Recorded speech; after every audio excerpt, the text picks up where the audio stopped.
Hey guys, glad you're here. It's currently May 30th, 2024. Kind of just want to do a little intro for this video so it's a little bit different. I actually wanted to make this compilation like almost immediately after I made the other one, but there was a little problem with my videos. It got corrupted, so I was hoping to fix it, and then it just got deleted. So I just never put this together, but since the remake came out recently, I thought maybe I should finally put it back together. And I actually still have the original fortune teller that is in this video. So let's just do one for old time's sake. Alright, green, G-R-E-E-N, 6, 1, 2, 3, 4, 5, 6. Alright, and my fortune is... You will not receive any subscribers for this video. That sounds pretty accurate, actually. Hey guys, glad you're here. I've been really into paper crafts lately. Check it out, I made one of those fortune teller things that were all the rage in the 4th grade. Since this is a one-sided conversation, I'll be doing my own fortune. Alright, let's see. Blue, obviously. B-L-U-E. 14. 1, 2, 3, 4, 5, 6, 7, 8, 9, 10, 11, 12, 13, 14. And I'll pick the 18 tab. And my fortune is... You'll make a video about Paper Mario: The 1,000-Year Door. I don't remember writing this. But hey, it's been 16 years. It's about time I beat that game. Paper Mario: The 1,000-Year Door is the second game in the Paper Mario series, and is hailed as the best one. By me. Partly because I've never played the others, partly because of nostalgia, and partly because it's a really good game. Snappy writing, clever visual gags, and a truckload of collectibles is only a fraction of what I love about this game. There's so much to do here, but none of that would be important to me without a story. So let's get into it. In the paper prologue that starts before the paper loading screen of the paper game, Paper Princess Peach is on paper vacation with Paper Toadsworth. Paper you should realize that everything in the game is paper, so I'm going to stop tacking on to everything and only use it if it must be explicitly stated. On their tour of the Mushroom Kingdom, Peach stops in Rogueport, and a strange merchant is selling mystic artifacts, including a box that only a pure heart can open. The merchant informs her that a treasure map is inside and lets Peach try and open it. Lo and behold, Peach opens it and the prologue ends. Prologue 2 and the game begins with Mario receiving the map in the mail and leaving Luigi behind to immediately go to Rogueport, and we get this amazing scene. This game is great. Once there, he sees a female Goomba. Didn't know those existed. Being harassed by some goon in a Halloween costume. You, as Mario, accidentally become the defendant of the Goomba and have to battle him. I like this combat system. 1, because it's simple enough for children but can be made complex for adults. 2, because I love turn-based battles because I'm given the luxury of planning ahead and trying to guess what my opponent will do. And 3, I don't have to try and pull off complex maneuvers with my third-party controller. But that's not all. Leave it to Nintendo to make a fun battle even more fun. In Super Mario Bros. 3, Miyamoto revealed that the story was a play the whole time. That theme seems to carry over here, as every time you engage in a battle, Mario, its companion, and its enemy gather on a stage where an audience gathers to watch them pummel each other. The fight choreographer must be making a mint based on all the actors they trained in stage combat. But the audience isn't just there for fun, they help and hurt. They can throw helpful items like mushrooms or items that hurt you. Mostly rocks. There's a lot of other ways they interact, so I'm not going to go over it all. They just play a semi-important role in the game. Once engaged in a battle, Mario can attack by either doing the classic jump or smacking them with his hammer. That he always carries, apparently. I guess that's a reference to the old Donkey Kong arcade game. He could use a hammer to destroy incoming barrels. After using his varied moveset to defeat this goon, known as Lord Crump, Crump summons an army of smaller, even goofier goons who just jump all over Mario. But he sneaks away with a female Goomba, who introduces herself as Goombella. Not that creative, but no complaints from me. Easy to remember. She gives Mario a little smooch, leaving me more than a little confused, and reacts when he reveals he's Mario. Meaning all of Mario's adventures are known to the public. This Goomba is breaking apart everything I thought I knew about Mario. Totoro shows up and mentions that Peach has gone missing, and bucks the responsibility of finding her to Mario before going to relax at the end. Worthless in Super Mario Sunshine, worthless in Mario Super Sluggers, worthless in Paper Mario: The 1,000-Year Door. Is there any game where you actually contribute Toadsworth? Okay, so I didn't write this in my script, but I just thought of this joke. Toadsworth? More like Toad's worthless. Haha! Goombella realizes Mario has a map for the treasure she was looking for, and says they should go show it to her professor, who is currently staying in Rogueport. She then officially joins your party, and is definitely the most helpful character. If you disregard the fact that you literally need almost every other character to beat the game, and she's technically never needed. But I like her because she can tell you stuff about every character in the area. She's also the only character that can reveal how much health any given enemy has, so I tend to keep her front and center. When they find her professor, Professor Frankly, he reveals that she was in his archaeology class, and then she gets way too excited and cheers for her school. I never really got the whole school spirit thing. I get to go in debt to cheer for a team of people who don't even know I exist. I would never pay to show support to my school. Ugh.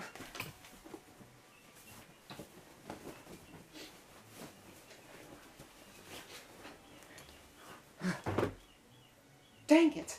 That's actually a lie, though. When I was in high school, my friends Ryan Prince, Will Austin, and I made it into the local newspaper by painting ourselves red to show spirit.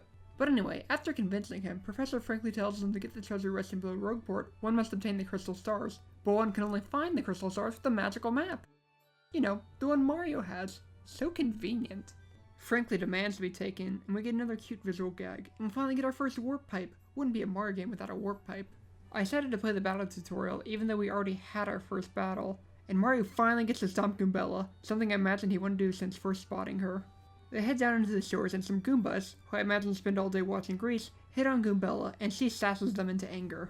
I love her character even though her lines are heavily dated now, but she makes so many good comments throughout the game and that's the real reason I keep her out. The trio goes deep into the shores and come across an obviously evil black chest who tries to trick Mario into letting her out, something you have to do to advance the story. Once released, she curses him with the ability to turn into a paper airplane in certain areas. It's supposed to be embarrassing, but considering he can do it at will, it's not all that bad. But you know, gotta move that platformer forward somehow. I've also decided to use this as a way to improve my paper craft abilities. Every time Mario gets cursed, I'll make it myself. That's neat. Using this power gets the trio into the 1,000-year door room, and after going through some long epic ceremony, it reveals where the first crystal star is, and gives Mario the ability to use a special move, which he can perform using the map and various crystal stars he obtains on his journey. Back at Frankly's place, he looks at the map and learns the first crystal star is in Petal Meadows, and tells Mario that he told Peach that might be where the first star was a while back. You know, something he should have led with. To make up for it, he gives Mario a badge that I keep equipped for the whole game, as it makes the hammer attack more powerful for the low cost of 2 flower points a pop. Mario and Goombella go back into the sewers, fight a very easily upsettable blooper, ride the warp pipe to Petal Meadows, and finally start the real story. Almost immediately after arriving, you and Goombella see a dragon flying off to a castle in the distance. This excites Goombella, and you continue on your way fighting through various terrifying Goombas and solving easy puzzles, until you finally arrive in Petalburg so you can get your 5th badge. Learn more about the Crystal Star. The mayor, a funny old Koopa, who's hard of hearing when it suits him, tells you that Hooktail has a star, but before you can get it, you have to get the key from Swank Fortress. But before that, I want to highlight some of the more colorful characters in town. Back in the early 2000s, Nintendo was pushing hard for Western audiences to get into Fire Emblem. They shoved Martha and Warren to Super Smash Bros. Melee, and this one toad tells you that Fire Emblem on the GBA rocks his socks. There's also Dupree, who Goombella despises, and I agree, and there's one Koopa who has decided Peach's top-tier waifu material. As you begin to head to the fortress, a bandaged Koopa comes to ask a question before losing his nerve and bolting. I'm pretty sure this whole fortress is just a tutorial on using items, because picking up the items outside is the only way to beat the enemies inside, and at the end is a Thwomp who says you must compete against him if you want the keys. I wonder what he's gonna do. Try and stomp his stiff while we dodge? A battle where items are forbidden? The possibilities are endless! This game is amazing! The Thwomp puts on a game show, and you have to get 5 out of 7 questions right to enter, and there's really only 2 that you might miss, and it's only if you're not paying attention. If you're really concerned, you can look up the answers online. He didn't say no cheating. If you get 3 questions wrong, you have to fight some cliffs, but we didn't get 3 wrong, so I don't have footage of that. The Thwomp lets you pass and you can collect the keys. On your way out of town, Koops is waiting for you. He tells you he wants to come to avenge his dad who went to fight Hooktail. But of course, we have to tell him no. He's only gonna be a liability. Look at him. Goombella called him a real cringer. He has no self-confidence. He's obviously clumsy. He's wearing a stupid hoodie. Welcome to the team, Koops! Koops is actually a necessity right off the bat, as you can't even get into the castle without him, as 2 switches need to be hit at the same time. Also, most of the castle puzzles require him. Almost like the castle was designed with Koopas in mind. Weird. At some point you'll find another black chest. This one says he won't curse you, and while my grandfather told me to never trust voices coming from black chests and paper castles, this one seems real sincere, so I trust him. Go ahead, let him out. If you do, you're a fool and should have trusted my grandfather. He'll build this country, you know. Mario of course gets cursed, and this one lets him turn sideways so he can slip through bars easily by holding R. On the bright side, this makes this Mario Craft super easy. Utilizing this curse lets you grab a sound effects badge that turns Mario's hammer sound into the sound of crickets, which makes Hooktail weaker. Further on in Castle, there's a treasure room where a mouse is. She calls herself Miss Mouse, a thief who steals valuable badges. She gives Mario some advice, smooches him, and I'm beginning to think this whole story is written from Mario's perspective. Nothing else interesting happens until you get to Hooktail's room where she waits. First off, I love her look. The design team is brilliant. Second, she's not that menacing. Her rating pales in comparison to the rest of the story, and it's kinda disappointing. The battle is super easy with the cricket sound effects badge, as it makes her attacks weaker. Once you get her HP to 0, she begins begging you to spare her with various rewards. The first is 1,000 coins. Fun fact, my younger and older brother watching me play this as a kid, I actually accepted the offer and they both shouted no! Turns out it results in a game over as Hooktail murders Mario. She also offers you a rare, one-of-a-kind badge. Her final offer is letting you smell the bottoms of her feet, claiming people pay good money to smell them. And because I've been on the internet at least once, I 100% believe this, and now assume Hooktail has an OnlyFans account. Okay, so when I record my lines, I start each one with the number of what line they are, so I have them numbered to put them in my editing software. And that last line turned out to be line 69, and I am just so happy about that. Here's some free advice. Don't look up Hooktail in Google Images. It's just like Gardevoir out there. Assuming you didn't get game over for having a fetish, the battle with Hooktail resumes and she eats the audience to gain some HP back. You should still easily win though, and when you do, she'll spit out Daddy Coops, who stayed alive by hiding in the shell. I'm curious about what he ate to survive, but I probably don't want to know. He hands Mario the star that was in Hooktail's stomach, and if you're really curious, you can then go smell Hooktail's feet. The chapter ends and the game moves to the Exxon base where it reveals Peach has been kidnapped by someone who isn't Bowser! You get to control Peach and have to take a shower as her for some reason. The paper Peach takes a shower. Think about that. And the game has a major continuity error. Look at this. Hair and ponytail, suddenly not. What a blunder. Someone better have been fired over this. Look, I'm gonna be honest here. After every chapter you get to play as Peach and teach a sentient computer called Tech how to love. It's super boring and has no real place in the story. It's just in there so Peach can relay information to Mario. Unless I have something important to say about it, I'm just gonna skip it. Next you get to play as Bowser, and he's super sassy and I love it. But unfortunately, he also has no place in the story, and it's just there to be made fun of. It's like he's Luigi.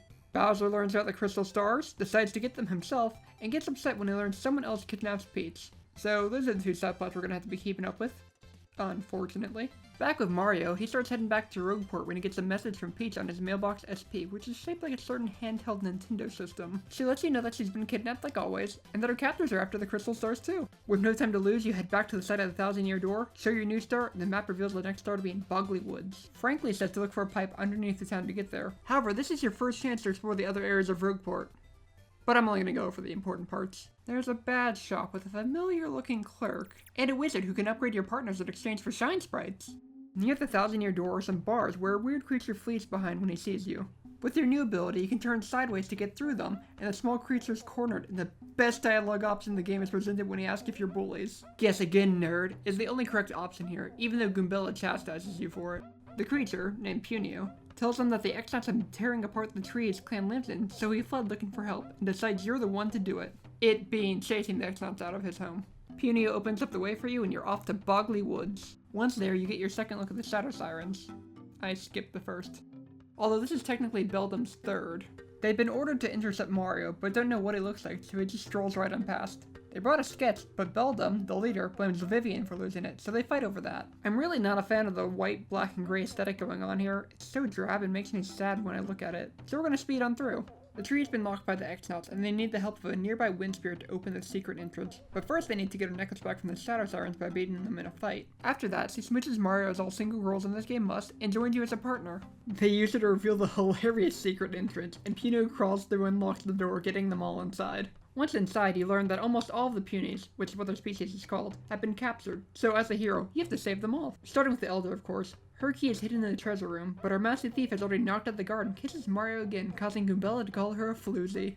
The guard awakens, and after you thrash him, you can grab the key and save the Elder. She rewards you with her sacred stone that attracts Punies and tells the remaining ones that didn't get captured to follow you. With your own little army, you can fight your way through the tree, including an army of Jabbies that can't hurt you, but you somehow still lose if your army falls. After beating them, you get the key to save the rest of the Punies, and Punio gets a moment to reunite with his little sister, and it's adorable. Makes me wish I had a little sister, but instead I have a little brother who berates me all the time in a loving manner. I hope it's loving anyway. With your new army of 101 Punies, you can take on a bigger army of Jabbies. Unfortunately, right after you beat them, you walk right into Crump's trap. Unfortunately for Crump though, you're not bound to vertical bars. The game would be over if he sprung for horizontal. Mario sneaks away like a coward, leaving his troops behind. By backtracking to a room, he can use previous knowledge to steal a different treasure from the Punies, the Super Boots. These boots allow him to ground pound certain areas opening holes. These holes allow him to access new areas and free a Splatoon. It's a good thing he does, because freeing them is the only way to access the star, as all of them need to stand in the same area for it to appear. Right when Mario's about to grab it, Crumb comes out of hiding and nabs it for himself before setting off a timer. Oh gosh, this is it. This is where my hatred of timers began. I was just a mere child the first time. I saw it, I instantly turned off my GameCube and I walked away. It took me 2 months to get the courage to come back and try again. Did you know 5 minutes is actually a really long time? More than enough to get you and all the punies out. Once you reach the exit, you find Crump being held back by the Elder, and he disables the timer so he doesn't die. Coward. He then decides to make himself look even more like Eggman by jumping into a cockpit that turns into a mech suit. It's a fairly easy fight because Crump is just a loser, and you're given the Crystal Star. You get to do a dancing minigame with Peach with Tech. Skip? And then you get to play Super Bowser Bros. It's absolutely brilliant, although he's a bit cumbersome to control. You head back to Rogueport to find the location of the next Crystal Star, and your map reveals the city in the sky, Glitzville.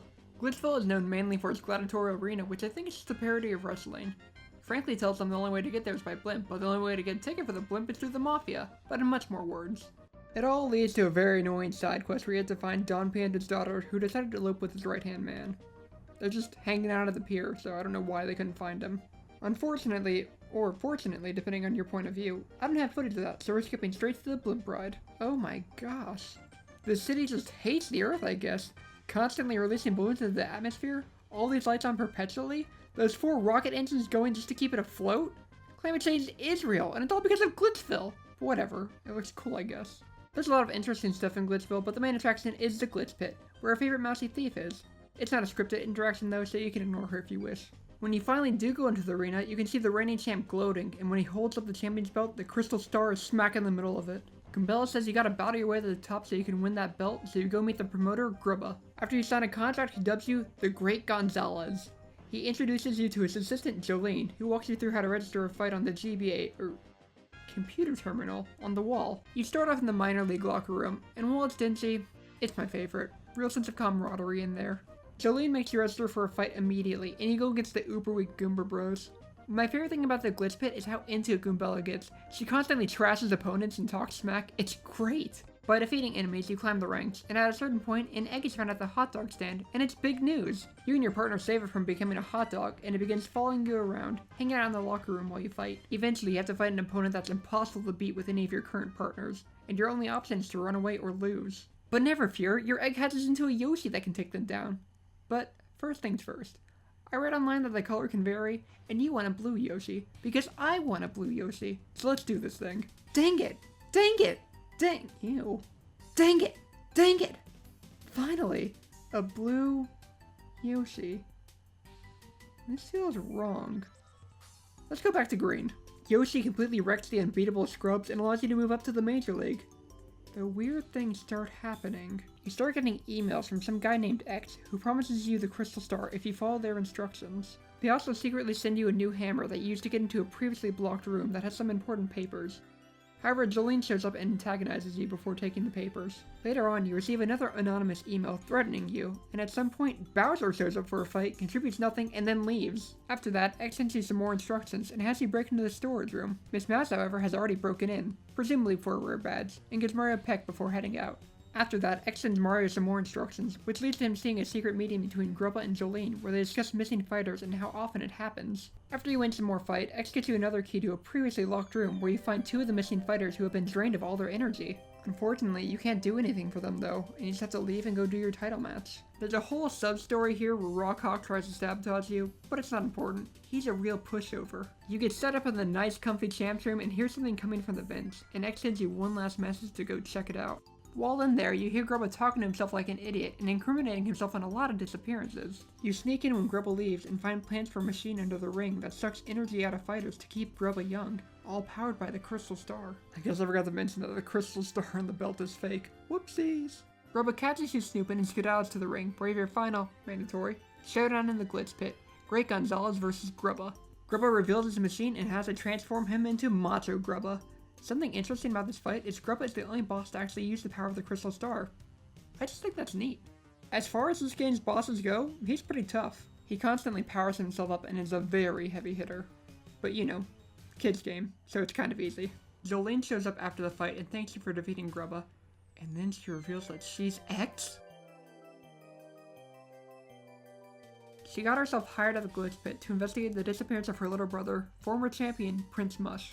While sneaking about, she caught Grubba in the act. Grubba insinuates Mush is dead, but suddenly the Crystal Star shoots him out. I hate happy endings. So cliche. Mario gets the Crystal Star and his reign in the Glitch Pit ends. Peach has an adventure in cosplaying as an X-Naut. Skip. Bowser shows up in Boggly Woods and is distraught Mario beat him there. Skip. My script is now on its 7th page, and the next level is the worst level, so I think I'm going to end on a high note. So that's a prologue in the first 3 chapters of Paper Mario the Thousand Year Door. I don't really have anything else lined up for today, so I'll read some more of my fortunes. Red, R-E-D, 3, 1, 2, 3. Ooh, that 17 tab looks great. You will make a part 2 of this video. I don't remember writing this one either.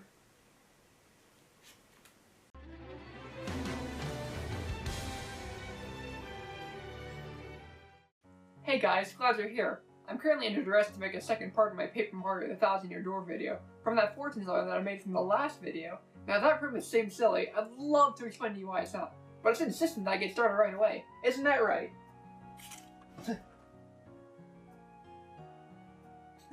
As stated in my previous video, the next level is the worst, but not because of poor design. I'll explain when we arrive at the reason. After updating your map, you learn the Crystal Star is in Twilight Town, a town that is perpetually in twilight. Really clever name. I'm not a fan of this aesthetic, so I'd love to get through this quickly. I really would love that. Nothing would make me happier than to get through this quickly. But anyway, to get to Twilight Town, you have to write your name on your clothing. Info provided by former resident Darkly. The reason for this in-game is unclear and never comes up again. The reason out-of-game is so you don't break the story sequence, since the pipe is first available after getting the hammer and glitch fill, but you can't get the info until after upgrading the map. Immediately after arriving, you're greeted by a resident who turns into a pig after the bell tolls. In my opinion, the poorly rendered pig is the only thing in this entire game that's dated visually. Fitting for the worst level. The mayor, who has to be unreasonably old like every political figure in this game, replaces your welcoming committee and tells you the town has been cursed.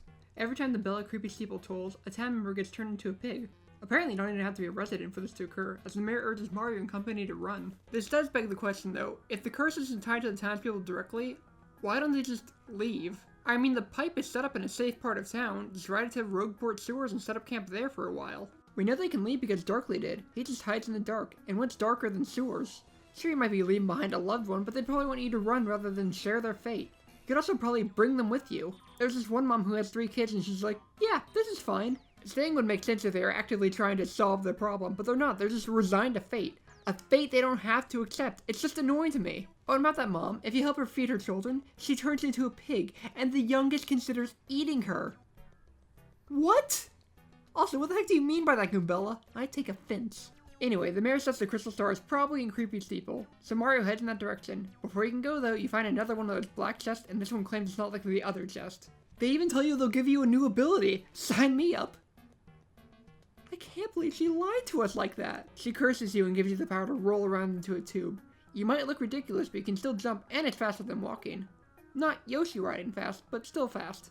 Almost as easy to make as the last curse. Using this ability, you traverse the land and make it to Creepy Steeple, where you almost immediately set a ton of booze free, just like your brother did in Luigi's Mansion. If I were into self-promotion, I would tell you that I made a video about that game, but I won't do that. So now you must be thinking, oh, this is the worst chapter because of how scary it is, right? Wrong. Paper isn't scary. The Creepy Steeple is a very easy area to traverse. It takes maybe 10 minutes to go through it. 5 if you cut out the fights. At the top of the steeple in the bell tower is a boss with an unknown name. A member of the Duplico species have the power to transform into others. First and only appearing in the original Paper Mario game. Until now, I mean. Oh, by the way, in between making this video and the previous one, I played the first Paper Mario game and learned a lot about the series. Like, the first game is garbage. Anyway, besides his party hat, this Duplico isn't special, so I don't know how he got this huge chapel dedicated to him. He's a member of a weak species Mario times before, but whatever. This boss cursed the town because they're boring or something stupid like that. I mean, I'm not a fan of them either, but I'd probably just ignore them rather than actively antagonize them. But whatever, more power to you, shit-brain freak. He's a very, very easy boss, and you should wipe him easily, but not before he transforms into Shadow Mario. Man, even the other Duplicos should turn into exact copies. This one is slacking hard. You beat him, break the curse, and get the Crystal Star. And by now you must be thinking, oh, this is the worst chapter because of how short it is, right? Wrong. This chapter isn't even close to over. I kid you not, I sat at the screen for a whole 10 seconds waiting for the next thing to happen. I might still be waiting my younger brother hadn't walked by and told me to push A. Turns out this boss didn't just copy Mario, he stole his name, body, and left Mario broken and battered while he steals his identity and probably runs out of town so Mario can hunt him down. But nope, he stays in town. But before you learn that, you get to see what the Shadow Sirens are up to. They plan to nuke Twilight Town to get the map from Mario, but they lost the bomb, so Belton and Marilyn blame and then make Vivian look for it. You know, Belton is awful, but Marilyn is just as bad, considering she's complicit and never sticks up for her little sister. As Mario, you have to take the path back to Twilight Town by yourself, fighting alone. And at the very end is where Body Snatcher McGee ambushes you without your friends. I don't know how he did some. I've been trying to lose Flurry and Koops forever. However, before he beats you to a bloody pulp, he decides to be sporting and let you try and guess his real name. If you manage to do so, then he'll give your body back. And no, it isn't Body Snatcher McGee. I tried. Some casual gamers might look up his name in an unsportsmanlike fashion, but cheaters have no place here. However, you can't guess the boss's name because he cheated and removed a vital part, the letter P. All sorts of fourth wall breaking shenanigans are happening here, so no matter what you do, you're gonna fail. You freaking loser. You can't hurt him and he can't hurt you. So you flee into town where you find Vivian searching for the bomb all alone, softly crying to herself like the darling she is. You decide to aid domestic terrorism and find the bomb for her. You can also go and see all your followers talking about how different Mario is now. None of them seem to care that the boss they fought just stalked them out here. But back to Vivian. She thanks you for finding the bomb, but unfortunately it's too busted to be fixed. She asks your name, but you can't say it because the boss stole that too. Of course, she gives Mario a smooch because she has to, and then joins you as a follower. Wait, she can't do that. She's a bad guy. I have the list of criteria for female followers right here. Huh. Guess it is okay. Vivian's power is sneaking in the ground to hide you from attacks and allows you to eavesdrop on conversations. You can use this to learn the secrets of the boss from the crows around town. Apparently there are very advanced people within her. Wait a second. Feather loss sites? Like naked bird websites? Is that a porn joke in a kid's game? Because I think it's a porn joke in a kid's game. I bet you Hooktail has an account. These birds are also very woke about social issues like the depletion of fossil fuels. They also take the SATs. Whatever they paid the writers of the game, it wasn't enough. After you check literally every other tree, you find the crows talking about Mario. They let it slip that the only one who knows the boss's true name is under Creepy Steeple, so you have to go back there. And that's why this level is the worst one. You have to go back and forth to Creepy Steeple so many times. Just back and forth, back and forth. Instead of, making Creepy Steeple bigger like Hooktail's Castle, they said, you know what? We're not gonna do that. No, we're not gonna put in the effort of building a large level here for no reason at all. We're just gonna make you use the same level over and over again. That saves us time in development. It's so annoying. And then one time, you don't have a partner. You're just by yourself. You just have to go back by yourself. So, if the daisies put you to sleep, you're just stuck there taking hits until you can finally run away from them. And then when you run, you lose coins. It's worst level. I'm calm now. With Vivian's help, you can access a previously inaccessible room where the parrot says the boss's name after thinking you've vamoosed. You then grab the letter P from its chest and head on out. Back to Twilight Town. Through those stupid woods. Again! Once you confront the now named Dupless again and guess his name, he goes nuts. And runs back to Creepy Steeple. So guess where you get to go? Once you're back at the steeple and make it all the way back to the top, Dupless challenges you with all your friends. Vivian realizes that you're Mario and ditches you at the start feeling stupid. But after 2 turns, she comes back to help because Mario's the only one to ever show her kindness. Oh my dear sweet Vivian, you are too precious for this world. Even if you use the crystal stars in this battle, something only you should have access to, you still need to beat Dupless for your companions to realize who the real faker is. Once exposed, Dupless apparently commits suicide by jumping out the window. You get the crystal star for real, and we get to see Dupless actually survived and ran off. Lucky you is treated to another Peach intermission, but it's very short, it's just an exposition dump. And then you get to play Super Bowser Bros again, but it kinda lost its novelty after the first time. You finally leave Twilight Town and head back to the door, and then you learn the next crystal star is a Keel Hall key.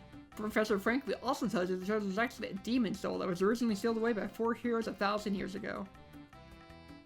So the real treasure isn't the friends we made along the way.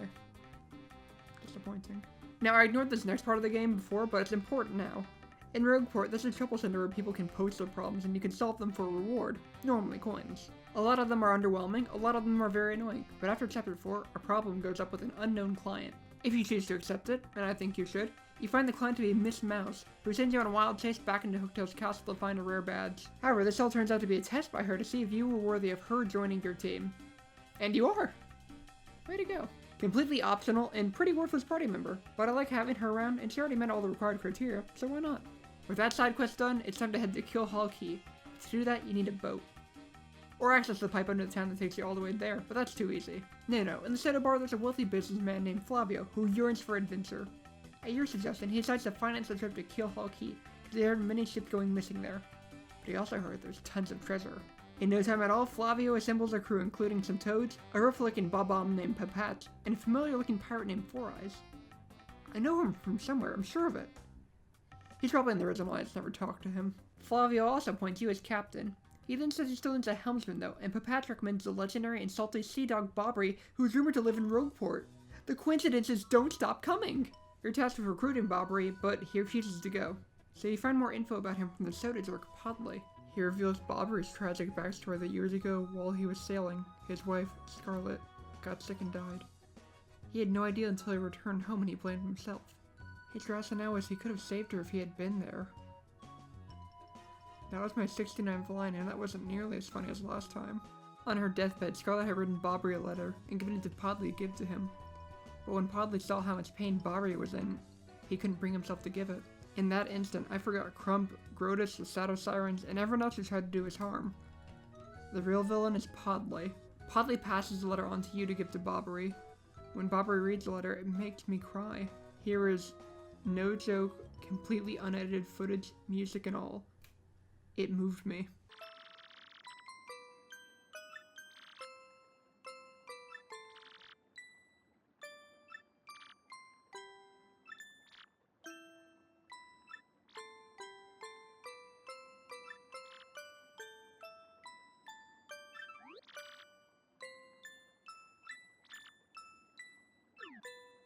Bobbery takes a moment to himself, and then joins your crew. You shove off and everyone gets stuck at Flavio really quickly. Did you feel whiplash from how quickly the tone changed?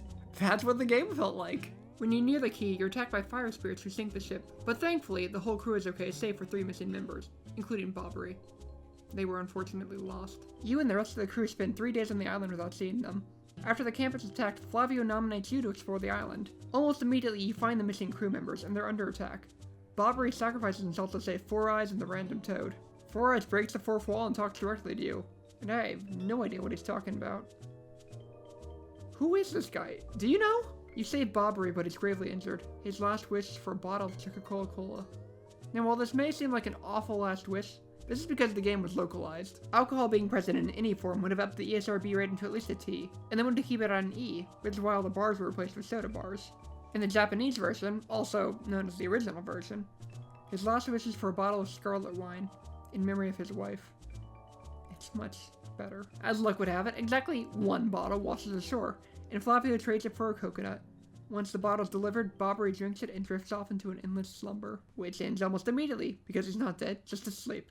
Smacking him with a hammer wakes him up, and he joins your party as the last member. A little bit further is a bizarre area, which as a whole, that's a perfect fit for Flavio's treasured skull gem. You drag him there and use it to open up Cortez's secret lair, and the real island adventure begins. But let's just look at how poor Yoshi has to carry both of you. It's fun times for all but him. As far as dungeons go, this one is themed well, but it's rather annoying. Like, lots of traps, which is expected from pirates, but they drag it on just a bit too long for my taste. After a long trek through the hideout, you find the last of the black chest. Mario is sick of their lies and steals the chest to curse him. The poor soul in the chest begins lamenting about how he's sad that he'll never get to see the look of horror when he pops out. You, though, being the hero you are, play along and let him do his whole spiel. This curse lets Mario turn into a paper boat? Seriously? A paper boat? Well, I guess I can try.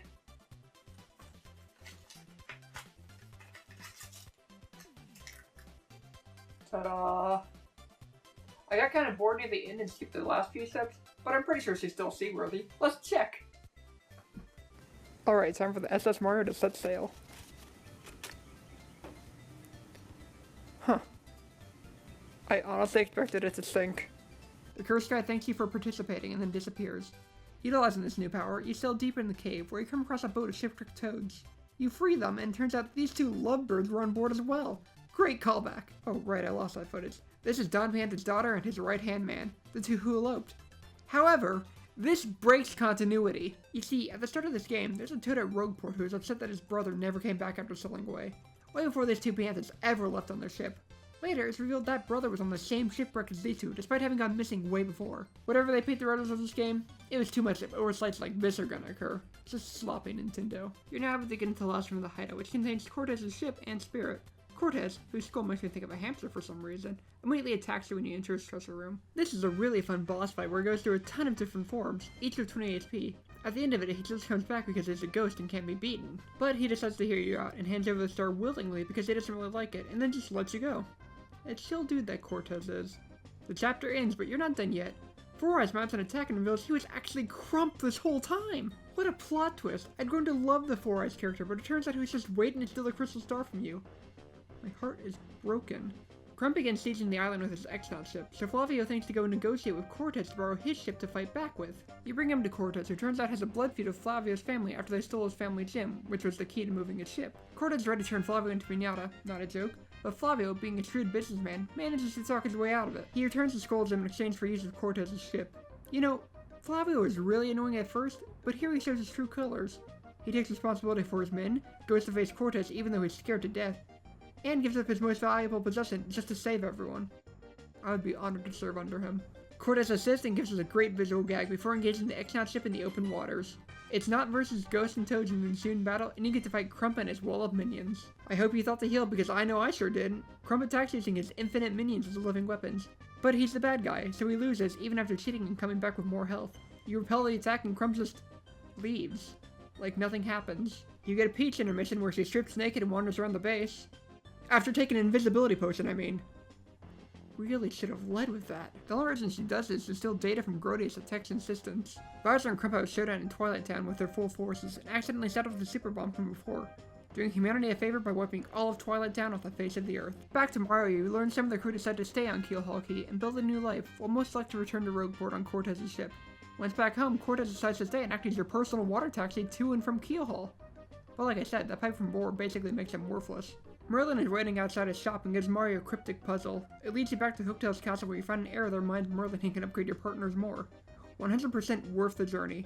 I'd actually go on to say it's a necessity. Either that or I'm just complete trash of the game and skated by on luck and high numbers. You then take the crystal star to the door and it reveals the next location to be in Poshley Heights. Frankly tells you that you just have to take a train there. No monsters, no dungeons, no fighting your way to the top of a blood sport. Just a train ride and boom! Crystal star! It'll be nice to relax. Unfortunately, to get a ticket you have to go to the mob again. And old Don is quite literally sick with loneliness since his daughter and right hand left. I guess his two little sidekicks over there don't do it for him. Though they do suggest you bring Don's daughter back, so you're tasked with fetching those two scrubs once again. If you don't recall, they're on Keel Hall Key. Thank goodness Cortez stuck around as her own personal fairy. Once you get there, you find them searching for Francesca's lost ring. And get this, even though she's aware her father is dying, she refuses to leave without her ring. Things can be replaced, people can't! She says to waste more time by making Frankie say I love you 100 times. And he actually spends time doing it. Dawn is dying, people! Anyway, you find her ring and she agrees to go home. You get back and suddenly she's acting like she actually cares. Yeah, okay. Hey, Francesca, tell him about how you value your ring more than his life. Please, I'm sure he'll love to hear that. Okay. By the way, if you're wondering why Mario is yellow now, there's a badge called the W emblem, which changes his color scheme to yellow. There's also an L emblem which changes it to green, and then wearing them both changes it to purple. Don recovers and says he wants the kids to stay here, so retires and hands the reins of the Mafia over to Frankie. He thanks you and gives you a ticket to the Postley Express. He apparently has a ton of them. When you finish there, you're done with the Mafia for good. I mean, not really. The only way out is death. But in this game, you're done with them. You board the train and it looks like it's smooth sailing to the next crystal star. Until someone slips a threat/warning under your door, you leave to find the culprit and meet the characters on the train. And they're all pretty colorful, actually. You got an overweight toad, a rat businessman, a penguin detective, some rich folks, and... oh my gosh! That's the Zip Toad! The famous movie star! Pinch me, I must be dreaming! While you're meeting the conductor, a theft has been carried out in the kitchen, and Pennington, the penguin detective, appoints you as his apprentice. He wants you to solve the case of the missing soup. Gee, I wonder who would have stolen food. Was it Toodles, the rich toad? Was it Goldbob and his family? Was it the dead toad, Ghost T? Or was it Hefty, the fat toad? They're all equally suspicious. Surprise, it was the fat one! No repercussions for him, even though everyone has to go hungry that night. The rest of the train ride is basically like this. A bunch of side quests. You get the engineer's autograph for Bub, the little Bob-Omb, find the missing blanket for the conductor, find Ghost T's diary. That one is kind of fun though, because he kills you if you read it. Then 3 specific items go missing all at once. The waitress's shell earrings, Toodle's gold ring, and the rat's briefcase, which contained a prototype of nitro honey syrup. He goes on to say if mixed with gold and calcium from seashells, it's explosive. Everyone on this train is in danger! So you decide to go rest in your room. Back in your room, you find another note. By hiding, the culprit reveals himself to be... No. Not Zip Toad! He has such a promising career, but the scandal will ruin him. I can see the headlines now. Famous actor turned terrorist. You stop at Riverside Station, where the bridge has been raised by Beldam, to have Zip Toad arrested. But it turns out Zip Toad was actually Dupless in disguise. Too bad cancel culture has already ruined Zip's career. Dupless escapes and the station attendants enlist Mario to lower the bridge because they're too lazy to do it themselves. The station acts as the dungeon for the most part, and I hate it. Why let the station become decrepit if you're still going to run this luxury train line through it? Why are there attendants here at all if they don't do anything? Invest some of the train profits in fixing this place up. It's not hard. Jeez. Inside he steals some new kicks which allow you to spring jump. At the bottom of the station are some weird fudge creatures that you have to clear out to reach the bridge switch. The bridge is lowered and you finally get to leave this depressing station. Frankly promised 3 days of rest, but instead you're solving everyone's problems. At least the decor's nice. On dawn of the final day, all those ungrateful ingrates are missing, and yes, I know that's redundant, but I just hate them all so much, okay? You go shoot the breach at the engineer, who's the only one who hasn't burdened you, and turns out the fuzz monsters, identified as Smorgs, weren't cool being evicted, followed the train, and somehow kidnapped everyone but you. They start overtaking the train, and it's up to you to fight them off, freeing a few captives along the way. However, most of them are trapped with the elite maroon ones. You'd think using these guys as hostages would make you hold back, but joke's on the Smorg. Knowing these guys are in there only makes me hit harder. As boss fights go, this one kinda blows. The Smorg has multiple forms and you keep beating them down. It's like Cortez, but not as fun. You save the day again and everyone is happy. Whoopee. And then you finally escape these annoyances. Possibly Heights is nice and all, as the name would suggest, but we're just gonna blow on past that and go straight to the Sanctum. That's where the Crystal Star is. Turns out Pennington is actually the guardian of the Posse Sanctum where the star is held and lets you in. Inside you're just in time to see Beldam, Marilyn, and Dupless, who has replaced Vivian, abscond with the star. The sirens disappear and Dupless pulls his signature escape move and jumps out a broken window to escape. Come on, man. You already stole the star. Now Pennington has to pay to fix that. Pennington reveals the crystal star on display was actually a fake one and the real one is safely hidden away in the portrait in the back of the room. That's super trippy. You get the crystal star and the chapter ends. You go into the Peach intermission and Tech has found out something and decides to help Peach escape. But before he can, Grotus deletes him and takes Princess Peach away from the base. You play Super Bowser Bros for the last time and it's lost all of its charm and is now just a chore. Back in Rogueport, you can also obtain the Ultra Hammer from the chest that's been taunting you since the game began.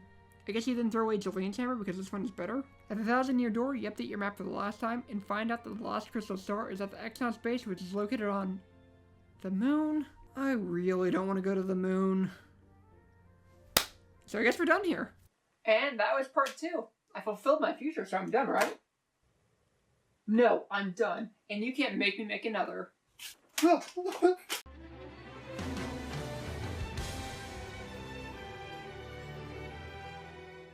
Hey. Oh, hey guys, glad you're here. After the last video, I finally managed to trap the fortune teller in the drawer. But I think I finally have a way to stop him. I just have to give him what he wants. I have to give him part 3. So let's do this. In the last video, we learned the last crystal star is on the moon, somewhere that should be impossible to get to. The professor proves himself helpful one last time by telling you about a cannon in a village run by bob-ombs that can shoot you to the moon. The village is aptly named Far Outpost, as it appears to be at the ends of the earth. But hey, it's only one pipe right away, so it doesn't take long to get there. Far Outpost is heavily based on Russia. This is supported by the fact that the residents all wear coonskin caps, speak with accents, they give you space food if you sleep in the inn. They hate tourists, and hide weapons of mass destruction. When you ask about the cannon, Mayor Putin lies to your face and tells you there is no cannon. Bobry, who's seen the cannon before, asks how an official can just lie like that.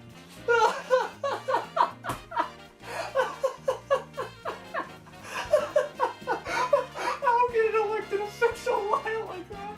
Oh, Bobry, you have a lot to learn about politics. It's a real mess here. After being pressured by Bobry, Putin finally admits that there is a cannon, but before you can operate it, you need help from General White and permission from Goldbob. If you recall from last time, Goldbob was in Possibly Heights with his family, and he's still there.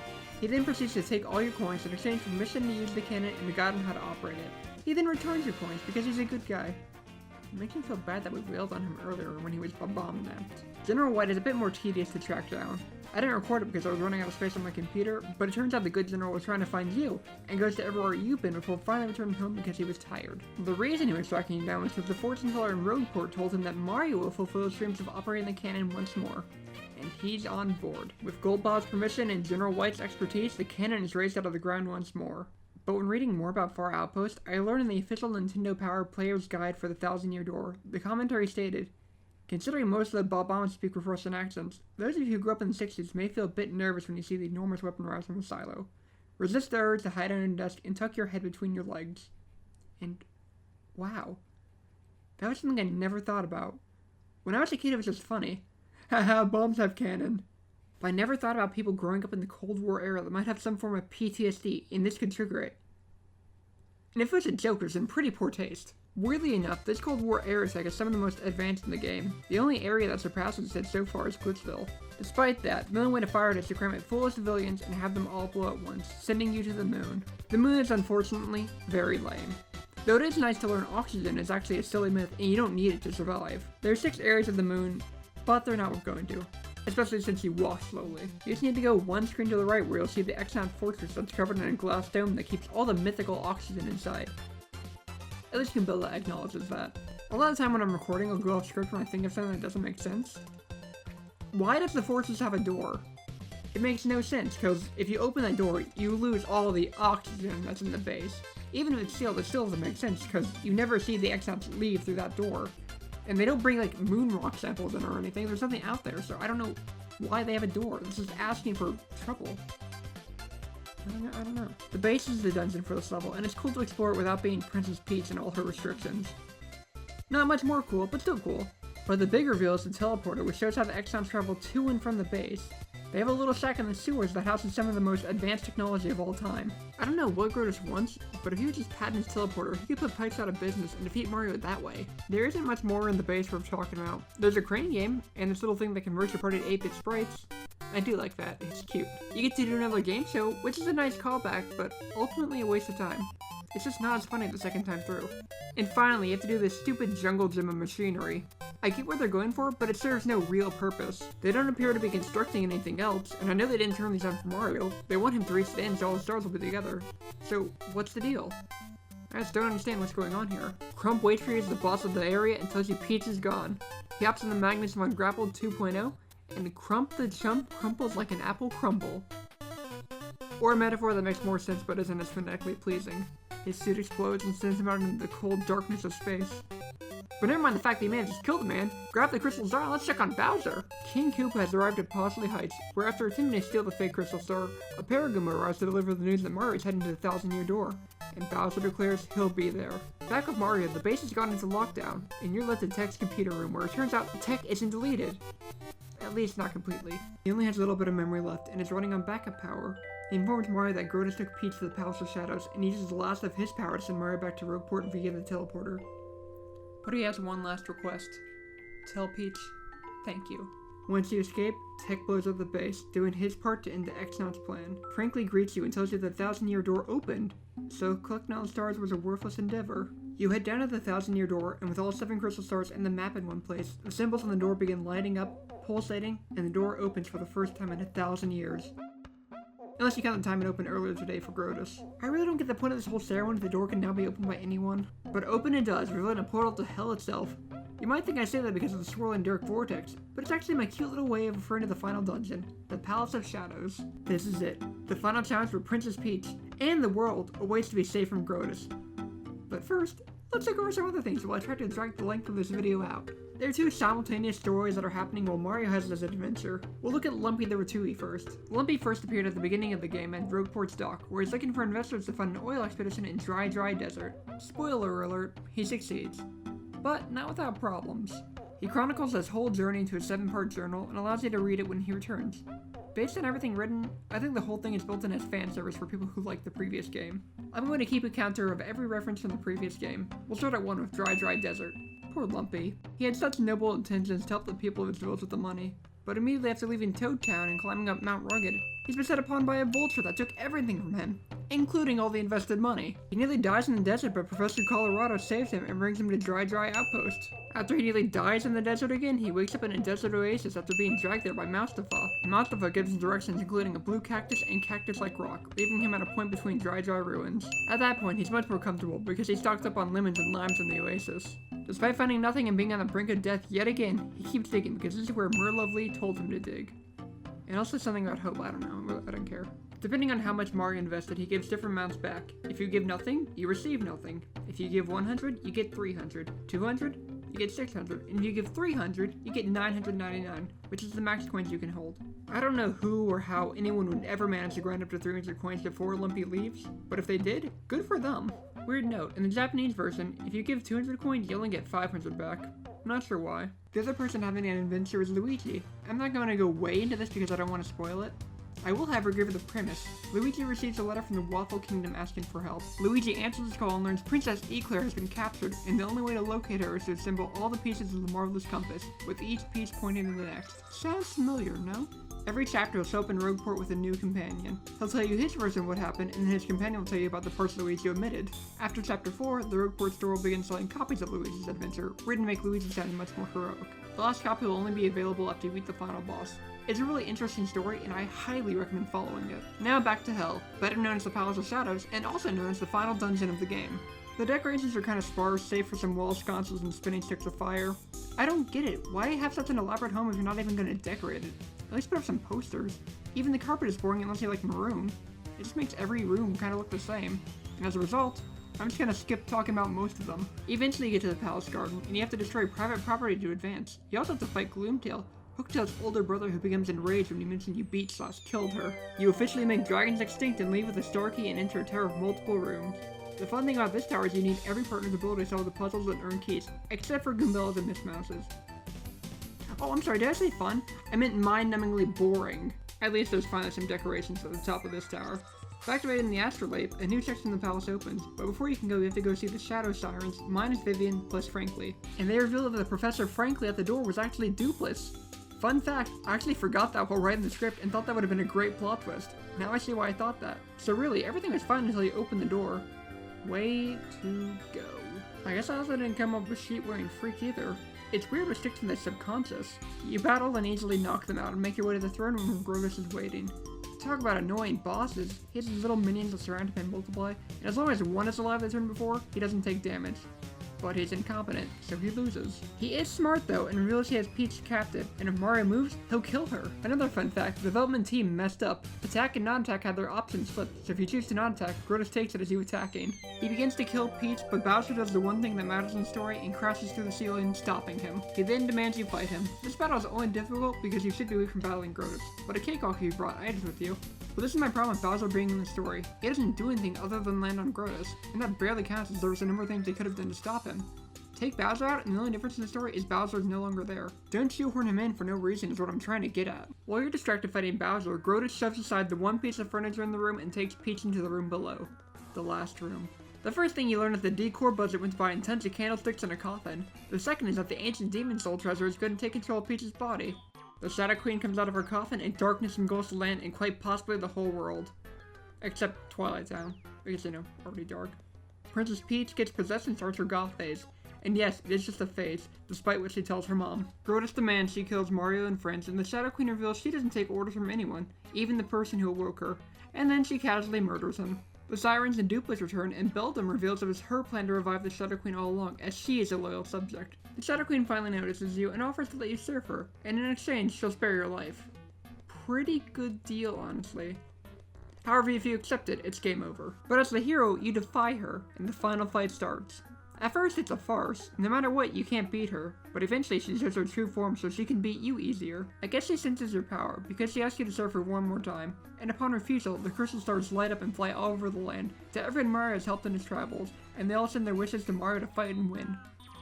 Except for the people of Rogueport, because screw them. But if you look at the messages, you can even see Luigi cheering Mario on, and that's sweet. Even Peach manages to momentarily break free and give Mario the last of her power. The battle restarts and Mario and the Queen are completely healed, and now the fight is for keeps. It actually is difficult. This fight is where my brother and I got to 3 different times, and gave up 3 different times. But I was motivated to finally clear this game from my backlog. She does a ton of damage and restores so much HP, I thought it was near impossible to beat her, until I watched one guy beat her in 3 turns with Goombella. So, I just suck. I actually lost the first time, and I'm so upset I lost that footage because I was using Art Attack, and if I hadn't screwed up, I would have won, because she only had 1 HP left, but, oh. Just take my word for it that I suck. In the end, you beat her and she dies. I think. It's unclear. But Peach's goth phase ends, the Sirens and Dupless split. Peach is alright and Frankly shows up too, also unharmed. Not only that, but he also found the treasure. Maybe it really is the friends he made along the way. They leave the palace, gather on the dock, and Mario, Peach, and Toadstool get ready to depart Rogueport. This is also the first and only time you get to see all the companions together, but they all wanted to be here to say goodbye. Kind of unsure why Yoshi isn't going with them since he has no family or home, and therefore no reason to stay. But I guess Blissful is just a better place, so we might stay there. They all say something sappy, and I'll just show you it because this is the kind of stuff I love, and I want to be able to watch it on demand. But if you're not interested, they basically all say he made their life better. Except Miss Mouse. I love how aloof she is.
Even Punio and Petunia come to wish him goodbye, and give him mushrooms for him to eat on his trip. The trio leaves to go home, and Mario and Peach stay shining in Rogueport. After 1,000 years, it's finally free from the threat of the Shadow Queen. But our story isn't over yet. Mario recounts his adventure to Luigi, and then he receives an email from Goombella telling him what everyone is up to. Goombella is researching more Rogueport lore frankly. Koops is so confident now that he wants to become Mayor of Petalburg. Flurry is putting on a play of the adventure called Paper Mario, and they let Dupless join the acting troupe? What? This guy turned people into pigs, stole the identity of 2 people, plotted terrorism, tried to help resurrect an evil queen, and because he failed he gets a slap on the wrist? Okay. I hate when everyone gets a happy ending. Yoshi is now a solo fighter in the Glitch Pit and is nearing a title match, so you have to come back and put him in his place eventually. But his name is the Great Gonzalez Jr. He's so precious. Vivian and her sisters also got off scot-free because now that the Shadow Queen has been defeated, Beldum is no longer into evil. Well, fair enough. At least she has an excuse. Maybe she'll spend her time doing charity work? Every day, Bobbery goes out to see if Cortez. And wait, Miss Mouse runs the bad shop? Oh my gosh, she was the bad shop owner the whole time! I should have known, the tail's a dead giveaway. But she still has her whole badge on the stick, so nothing's changed there. She's so cool. But still, I can't help but think of those who didn't get off so lucky. Like Grotus and Crump. Grotus literally died and he was just a pawn. And Crump, he's still in space. The characters in this game don't seem to have any needs to keep themselves alive, so they'll just float endlessly for all eternity. All alone. The only solace he could possibly hope for is if he drifts too close to the sun and is pulled into its gravitational force. But that alone could take decades. He got it worst of all. Oh wait, no, they're all still alive! Somehow! Grotus has just eyes and a brain, though, so I think I'd rather be dead. But we can't forget that the real hero of the story died. Tech. And if you believe that, I have a bridge to sell you. Tech is still alive, and wants to see the Mushroom Kingdom's favorite celebrity couple again.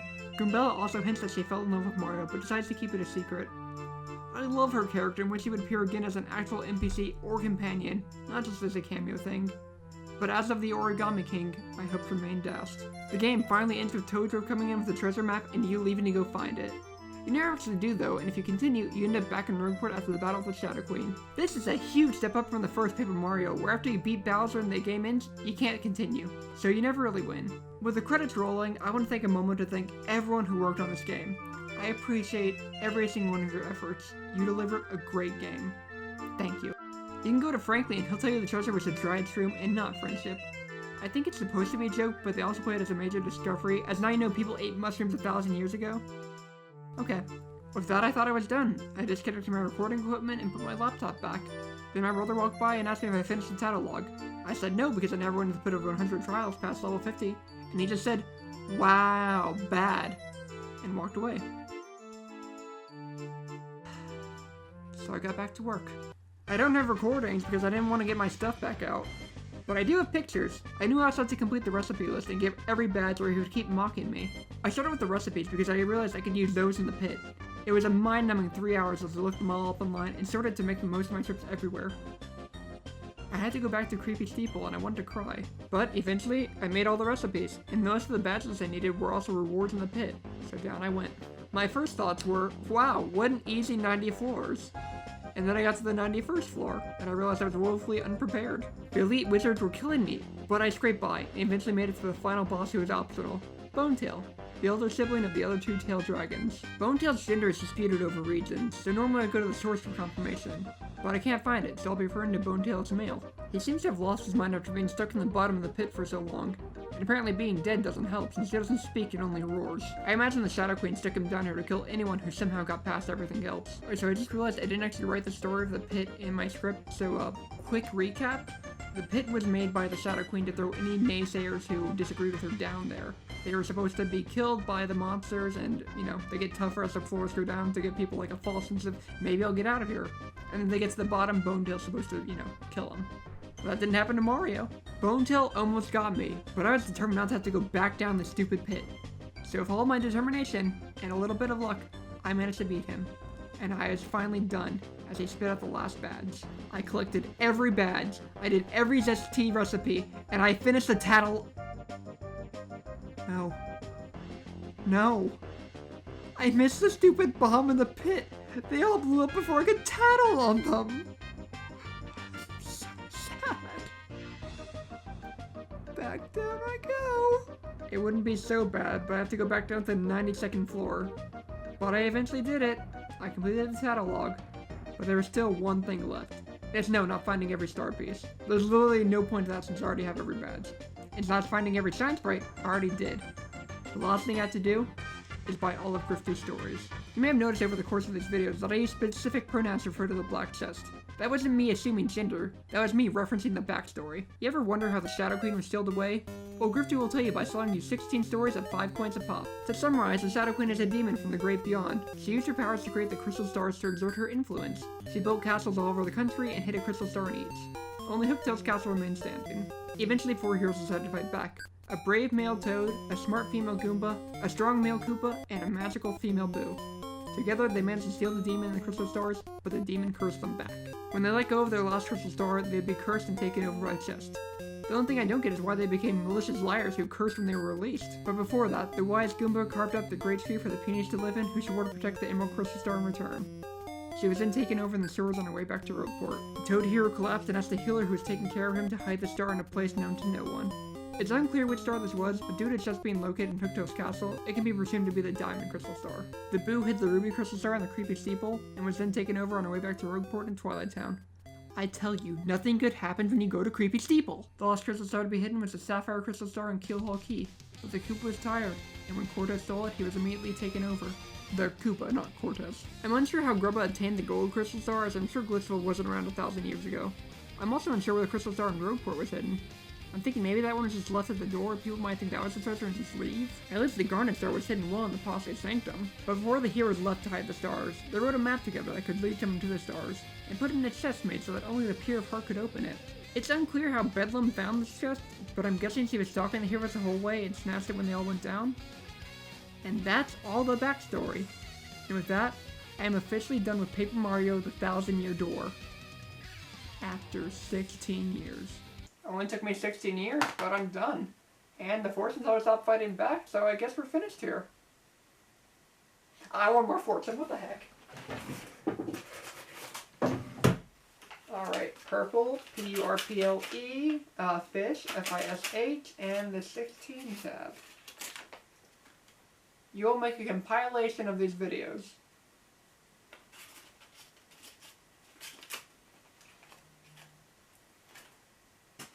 I'm never really done, am I?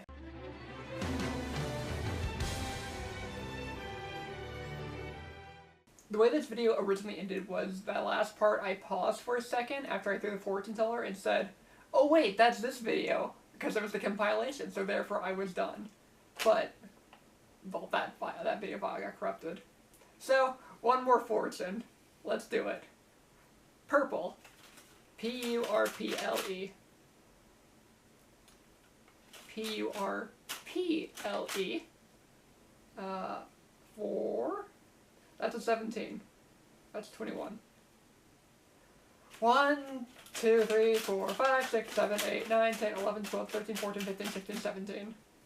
And the 3 tab. You actually finally are done with this video. Thank God I didn't script any of this. I did it off the cuff if that was not obvious. Thanks for watching.